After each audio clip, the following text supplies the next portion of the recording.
Hey guys, welcome to HardReset.Info channel. Today I have Samsung Galaxy A16 and I want to show you how to fix the problem when you have connected with internet but your Google Play Store install stuck on padding on this device.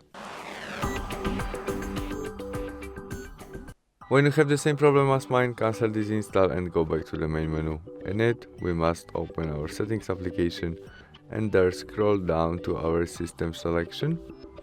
About our general management selection, and there we have date and time option. We must tap on it and there we must turn on first function, automatic date and time. After that all would work. We can go back and try install something again, and it is working right now and we can easily download it. Thanks for watching, see you soon, bye.